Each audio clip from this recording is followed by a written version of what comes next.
Hi అందరికీ, అందరు ఎలా ఉన్నారు? బాగున్నారా? నేనైతే చాలా చాలా బాగున్నాను.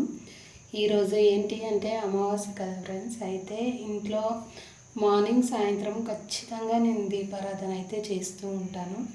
ఇది నాకు ఎప్పటి నుంచో ఉన్న అలవాటు అనమాట.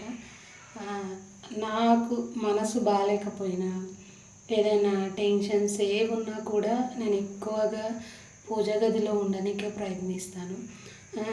ఇది ఎందుకు ఇలా నేను అలవాటు చేసుకున్నాను అంటే, నా మైండ్ అనేది ఇలా పూజల వైపు, నేను అలంకరించే విధానం వైపు మళ్ళించుకోవడం వల్ల ఏంటి అంటే, నేను ఇంకా వేరే ఆలోచనలకు వెళ్ళడం జరుగుతుంది.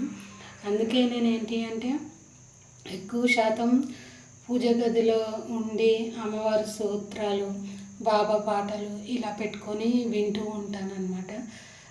ఇంతకుముందు ఏంటి అంటే 3కి 4కి లేచి ఇంట్లో పూజ అనేది చేస్తూ ఉండేదాన్ని.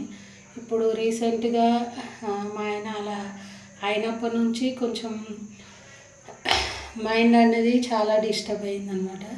అందుకే టైం అనేది ఒక విధంగా సెట్ చేసుకోలేకపోతున్నాను. కానీ ఎప్పుడైనా పూజ మాత్రం మరవను అనమాట. ఖచ్చితంగా నేను 10 లోపైన పూజ చేసుకోనికే ప్రయత్నిస్తాను. సాయంత్రం కూడా ఫ్రెష్ అయిన తర్వాత పూజ చేసుకోనికే ప్రయత్నిస్తాను. ఎందుకు ఇలా చేస్తాను అంటే, నా లోపల కాన్ఫిడెన్స్ పెరగాలని చెప్పేసి. చాలామంది ఏంటి అంటే పూజలు చేయడం వల్లనే ఆస్తులు ఇవన్నీ వస్తాయి అని చెప్పేసి నమ్ముతూ ఉంటారు. పూజలు చేయడం వల్ల